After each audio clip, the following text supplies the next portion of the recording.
Close your eyes for just a moment. I want you to imagine a place of dark, doomed perfection. In this explainer, we are going to look through the eyes of the architect of Inkblot, stepping right into the capital of Oros. This is an old-world cautionary folktale about a civilization that achieved terrifying, flawless preservation. But as you'll soon see, the desperate pursuit of absolute permanence, it always comes at an unimaginable cost. The architects of Oros were absolutely terrified of the unpredictable nature of time.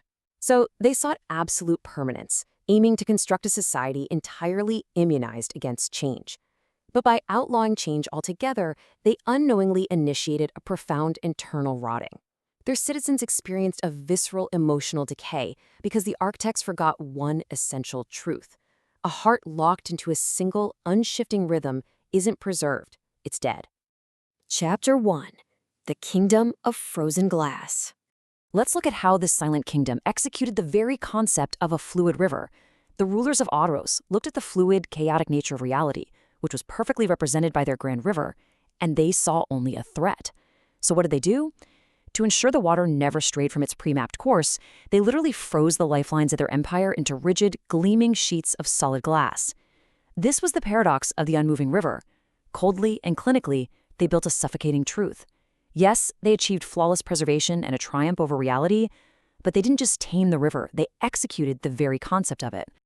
You really have to consider the sheer, arrogant hubris here. The incredible lengths these architects went to just to outlaw change. They anchored the high towers of their city into bedrock that was explicitly enchanted to never shift a single millimeter. And they didn't even stop at the Earth. The royal astronomers actually scheduled the sun itself using strict legal decrees. It's completely absurd. They were masking their societal death as the ultimate form of security, designing an absolute rigidity to keep everyone perfectly, eternally safe. But I want to ask you this directly. What actually happens when a civilization or even a single human mind completely outlaws deviation? Think about humanity's desperate need to control the uncontrollable. When you try to freeze out all chaos, you don't actually eliminate danger. No, you just build up immense silent pressure. The frozen, unyielding architecture of Oros was a perfect reflection of the inner emotional decay of a citizenry that had been entirely stiffened by fear. Chapter 2. Solvio Polito and Living Math.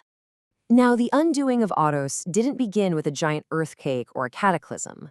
It began with a pulse. Imagine standing there with Salvio Paolito at those frosted gates. He isn't there as a villain trying to destroy a utopia. He feels the suffocating stagnation. As a vital, completely necessary agent of chaotic change, he activates the mutated Apollonian gasket within his own chest. Instantly, a rhythmic, geometric vibration surges outward from his heartbeat. It's an infinitely nesting, recursive mathematics, and it perfectly harmonizes with the ancient runes of high time. At long last, the unmoving city is forced to listen to the math of living, breathing chaos. And under the brooding gaze of the architect, something incredible happens. The solid glass of the Grand River doesn't just shatter into a million pieces. Instead, it begins to ripple. Salvio's living math forces the frozen crystalline structures into a perpetual loop, sliding past one another at impossible speeds.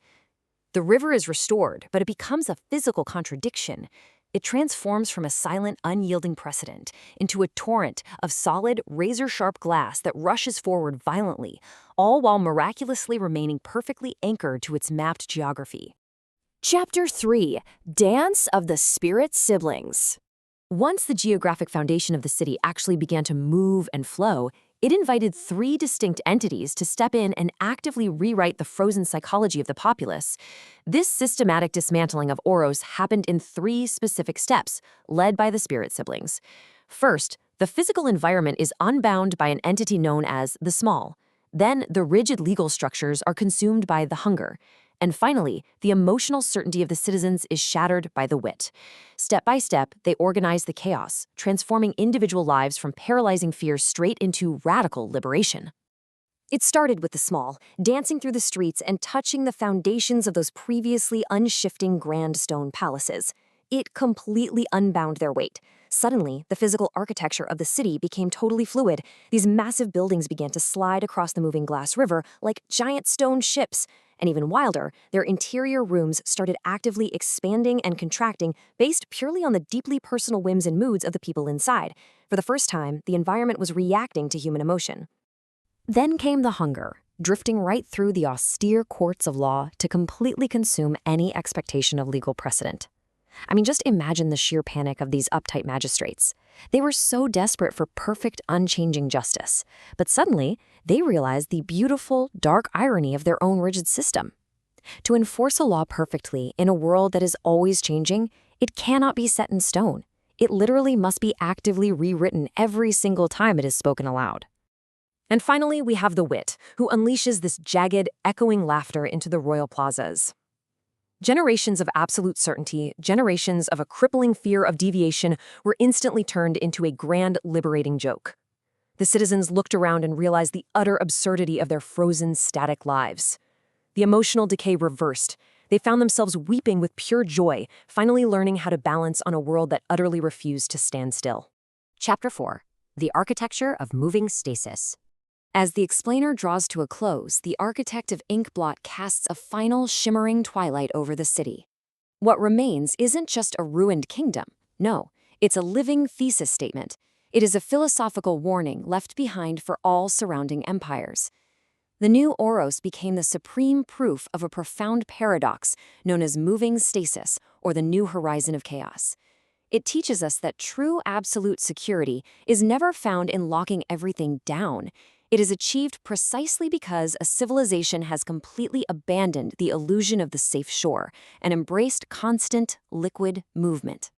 Let's be honest, the old, rigid history of Oros was like a clean, dead sheet of parchment. Sure, it was flawless, but it was completely lifeless. Their new reality is a beautifully ruined canvas.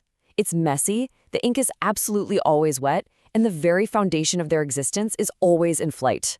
They traded dead perfection for vibrant, chaotic life. So I want to leave you with this final, provocative thought, straight from the Inkblot. Look closely at your own need for control. Look at the structures you've built in your own life to avoid unpredictability. Ask yourself right now, are you standing on a dead, clean sheet of parchment, desperately trying to freeze the river?